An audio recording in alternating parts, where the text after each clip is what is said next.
In today's American Opportunity, this week, cities around the U.S. will hold employment fairs for veterans, finding jobs for the men and women who serve in our nation's armed forces in honor of Wednesday's Veterans Day holiday.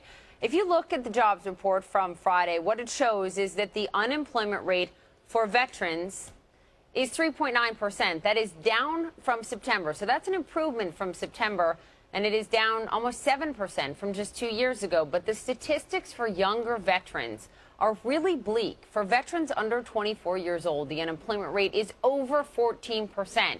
It is nearly 4 points higher than the rate for non-veterans that are age 24 and under. And over the next few years, more than 200,000 men and women will leave the military every year, and they'll come back to civilian life. So the big question, and I think it's incumbent on all of us, is how can we help these veterans, these American heroes, find work and better adjust to civilian life? Let's talk about it with one of them. Ames Holbrook joins me now. He is a veteran of the U.S. Army. He's author of Discharge, a veteran's lesson on outrunning the Pentagon, moving stolen military art, and guzzling civilian freedom. That is quite a title. Ames, thank you for being here. Thanks a lot, Poppy.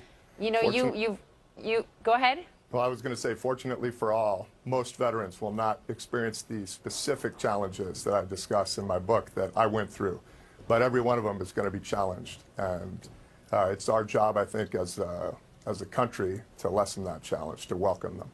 I think absolutely. I mean, you've said, look, society is isolated from war. And so you say veterans feel even more removed from civilian life when they return to it. For you, what was the hardest part of coming back? Well, I think one of the big ones is employment. You come out and you've had a lot of experience, but it doesn't necessarily relate to what the civilian world understands. I had experience managing troops, a lot of equipment, millions of dollars worth, and classified material. But when I went to hirers, they treated me as if I were some fresh-faced kid entering the workforce for the first time. They disregarded my military history and then disregarded everything that had come before that because it was so long ago. And that's what a lot of service members are experiencing when they come out. So what can be done? I mean, we've seen some major companies come out, from Walmart to Citibank, JP Morgan, Starbucks, I mean, you name it, with these initiatives to hire veterans. Is it enough?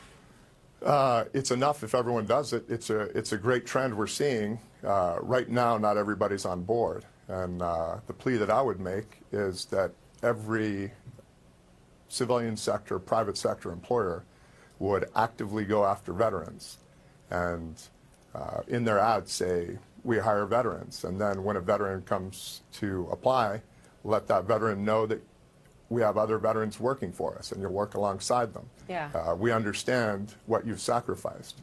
Because as it stands now, veterans protect the freedoms for the rest of us, but they don't have those freedoms. So make the case for me, Ames. I got 30 seconds. Make the case for me about the skills that you got in the service that translate so well to civilian life in the workforce. You've got discipline.